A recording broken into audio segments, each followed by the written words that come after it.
Hello loves, it's Hills from the Blue Flame Apothecary here, and I've popped on to talk a little bit about the Aries full moon. We have a really amazing portal of energy in October. It's huge transformative energy, and I have a feeling there's going to be a couple of videos between this coming full moon and the new moon. We have opened eclipse season with this full moon. It's not an eclipse itself, but the gateway, the portal, the wormhole, as I like to call eclipse seasons, is open. In this video, we're going to talk about Chiron, though. The moon is going to be conjunct Chiron on the full moon, which means that the sun, which is conjunct Venus over in Libra, will be in exact opposition to our friend Chiron, the wounded healer.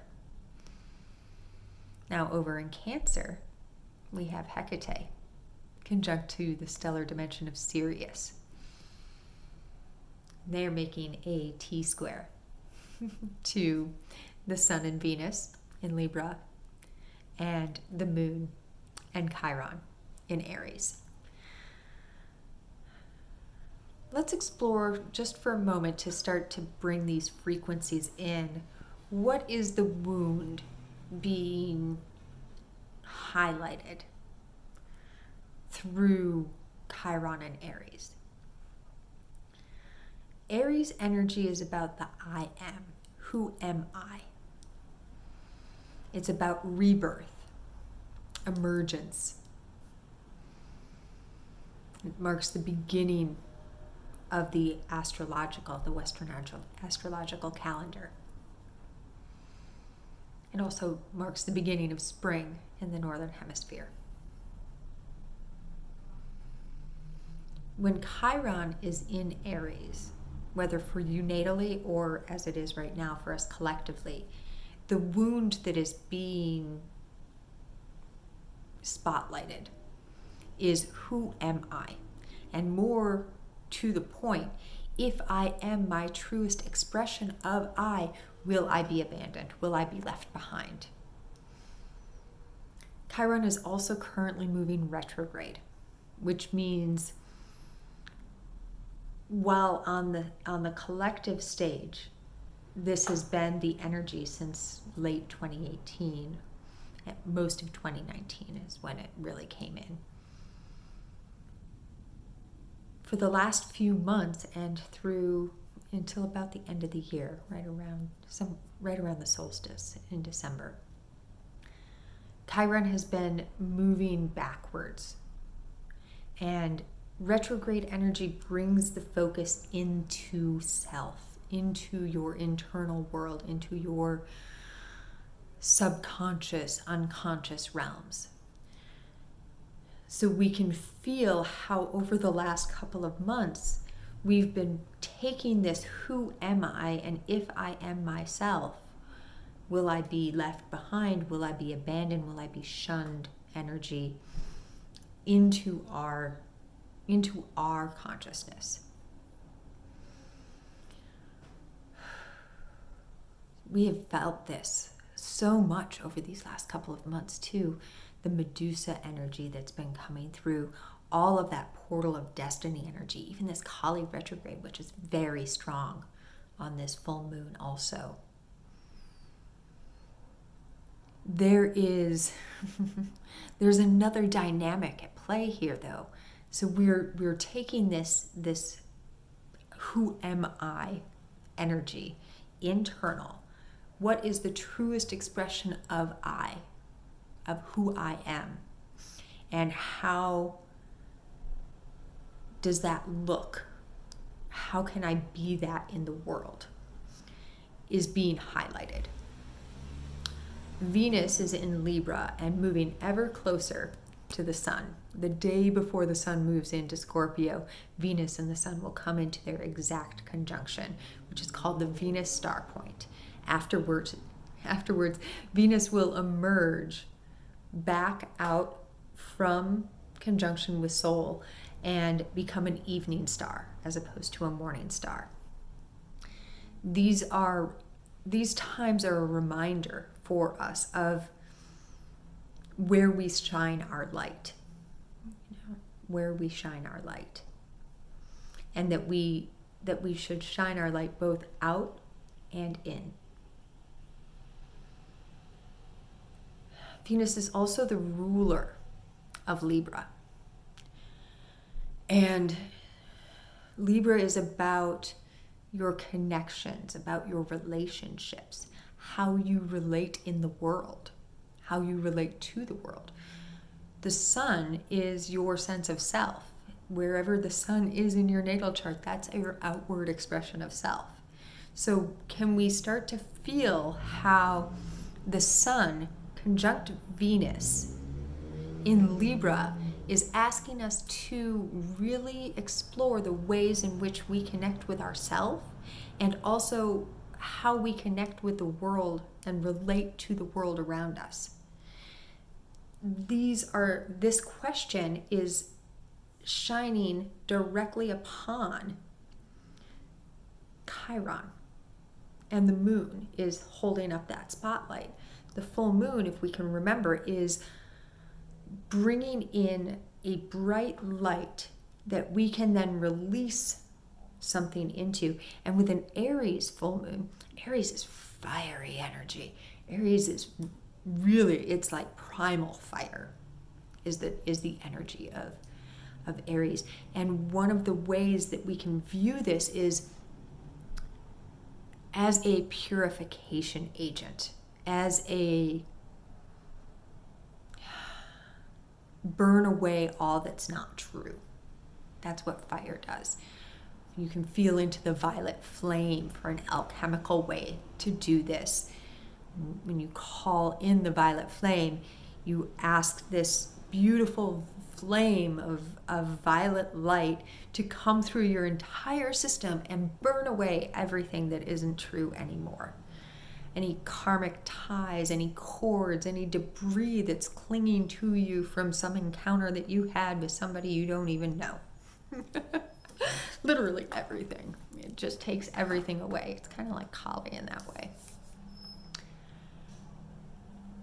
One way that we could see this then is, if we usually look at the full moon as a way of like release to the light, and we're holding this wound of who am I and will I be abandoned if I am my true self? And Venus and the sun are sitting across the way saying, how are you relating to yourself? How are you relating to those around you? Is there a way that you can allow all of the false ways that you have done this to burn away in this new moon so that you can come through it into a new sense of self that is truer to you? Before we move into Hekate, I'm feeling called to, in the cosmic light drops, as I was writing about this, I'll put a link below. I was called to get really personal and go into my personal relationships. How do I explore these territories? So I thought I would let you guys in on some of that for me, and maybe it will light something in you as a way to explore these sometimes tricky, like our relationships are the places that we get to learn the most, but they can also be the places where we get stuck. They can also be, because there's a lot of should-haves in relationship. And so we're going to go into one with a lot of should-haves, or how you should be's, which is my relationship with my mother. I have a long, obviously my entire life, relationship with my mother that is filled with lots of noise, lots of trauma and abuse and various ways in which I did not feel protected as a little girl. There is a part of me that wants to have a normal relationship, whatever the fuck that means, with my mother. And there's a part of me that judges myself because I am a being of compassion, a being of love, and yet I have not found a way to be in a day-to-day communicating relationship with her. I'm not going to go into the whole story. It's long, and instead we're going to go into, what does it feel like? What does it feel like when I open my heart and I can feel deep love, deep compassion for my mother, and yet know that it's not appropriate for me to pick up the phone and call her right now.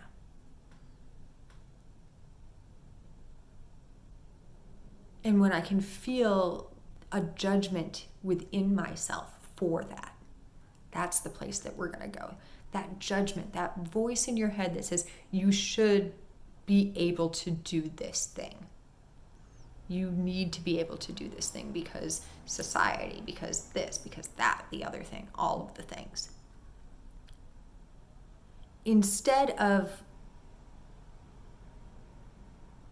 getting upset with myself or getting upset with my mother, I go into my heart. I go into my heart space and I ask my heart, what is the truth? What is the reason that I'm existing in this way? And what is the reason that the relationship is like this? Is it proper? Is it true? Is it true for me to change the structure, the foundation, the current template of that relationship? Is there a way for me to do that that is healthy for both of us? When the answers come back, I examine them. Is this an answer coming through because of trauma? Is this a wounded child? Is this my wounded little girl self saying, I don't feel safe? I don't feel safe. And if it is, can I then hold that little girl with love and compassion and then allow myself to see that that little girl is also my mother, that it is also my mother. She and she are the same, because everything that happened in my life as a little girl is a result of things that my mother experienced as well. And everything that she's experienced are part of my experience. Whether you want to get into past life incarnations and karmic cycles or ancestral DNA, there is a Mayan law, it's also a Lakota saying, I am another yourself. And one of the ways that I try and remember whenever, whether it's this relationship with my mother or any relationship in my life, what is it that I am asking that person to, what role am I asking them to play in my life? Because they are another myself. We are another one another. So let's find the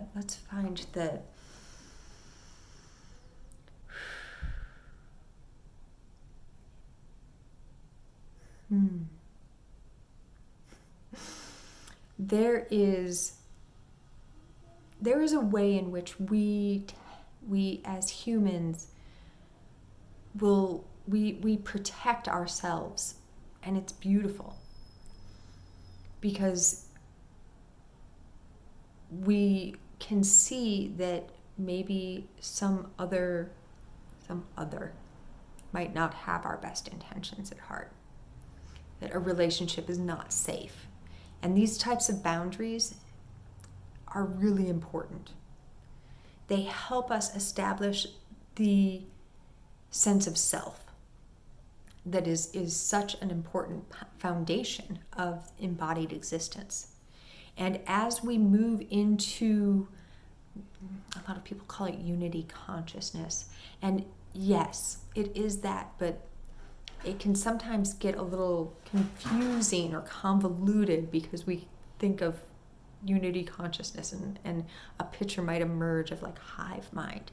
But it's remembering that we are all another one another's while still maintaining our embodied sense of self, our unique thread, our unique light. Every star in the sky,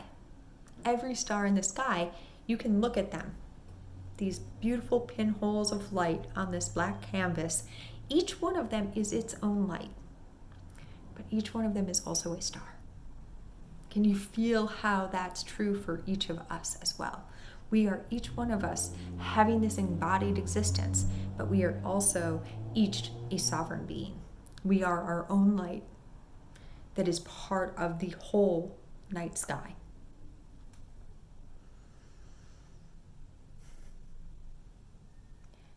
Back to my mother. So as I examine these questions, and they can get, you just saw some of the weavings that can occur, the remembrance that we are another one another, that every experience that I've had is also an experience that she has had, and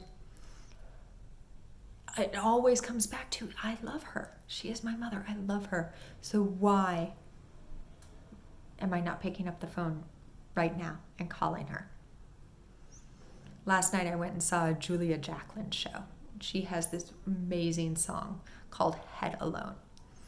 The chorus of the song is to remember that you can love without touching. And the way that it came through for me is sometimes it is through not being in contact that love is expressed. It is showing deep love for myself, which then empowers her. Can you feel this? If I said, okay, despite everything that's happened in our entire existences and where you are as a person and where I am as a person, I am going to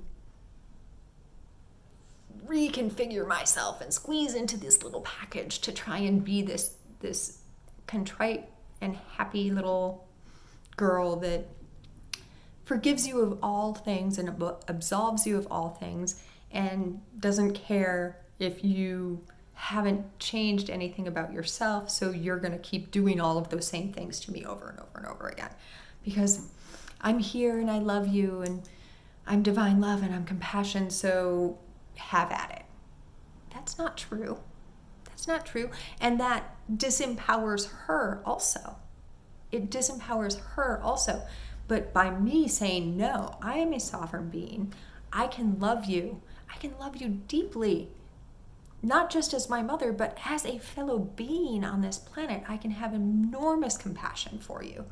But I can also have that equal love and compassion for myself and know that this love is best without contact. Can you feel in that how it also empowers her? How it says to my mother, who maybe one of her deepest wounds is a feeling of powerlessness, can see me, her daughter, saying, I'm a sovereign being and I am able to hold myself to this ability to love, to be love for myself also, to not be, it keeps coming in, a doormat. It's important though. Like, maybe there's ways that you can feel into the relationships in your life. And it really feels like that's what this full moon in a lot of ways is asking us to do, to explore the ways in which you other someone, to let them be the perpetrator, where you other self and let yourself be victim, where you disempower both and through that process. And then also, how do you feel in situations? Sometimes you will think that a relationship isn't serving you anymore, that it's run its course, that it's a hostile environment, but it's actually a judgment that you're making about how you think somebody else is going to perceive you if you are your truest sense of self, which is a whole nother place to explore. Where are you projecting onto someone else your self-consciousness, your wounds? I often do that with my husband, where I feel like I'm going to have to make myself small and not be the truest essence of myself, because if I tell him this story, he's going to roll his eyes. And of course, when I finally do tell him the story, he does not roll his eyes. It was me judging myself and letting him play that role for me.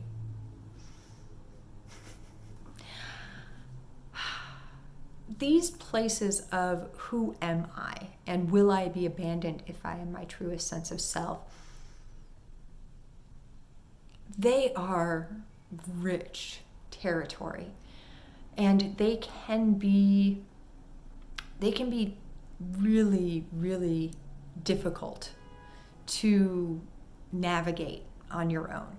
So if you find yourself needing to be held in that, you can leave a comment below this video and I will witness and hold in that way for you. You could also come, I'm offering 3 ways to journey one-on-one now. So you could come to the blueflameapothecary.com and explore all of those. There's also going to be a link below. You could come to the Blue Flame Members Portal. That's a held community space where we all hold one another. You could go have a therapy session with a psychotherapist or a therapist. You could find another group where you feel held and supported. These are really profound transformational times that we're in right now. These are really profound transformational energies that we're in right this moment. And there is so much love and so much gifting available in this time as well. As we release relationships that don't serve us, we can pull up a lot of hurt. But we can also pull up a lot of grace that's underneath that hurt. We can pull up empowerment. We can pull up true love, the true essence of love from that place. And as we also allow a relationship to transform, to surprise us, to not react in the way that we have decided that it's going to react, that blooms a flower of love also. I could go on and on. This is a place that's really, I'm guessing you can imagine, that is really, really near and dear to my heart, how we relate to one another.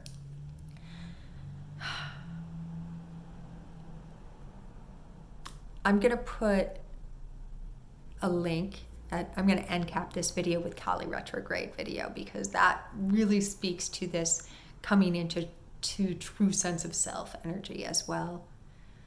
There's also an oracle card reading that I have made available publicly, unlocking your innate medicine and light worker activation, that it came through in the members portal for the Libra new moon, and it wanted to be shared with everyone. So there'll be a link to that below, and end caps and all of the things. If you liked this video, subscribe, hit the like button, hit the bell to be notified. Leave me a comment and let me know what you thought, if there was anything that was like really juicy for you, or if you need to be witnessed in some relationship that's unfolding in some beautiful way, whatever that way may be. With so much and many loves in the all ways and from the all dimensions. The I am that I am sees, honors, and witnesses and loves the you are and the we are that we all are. I love you. Thank you.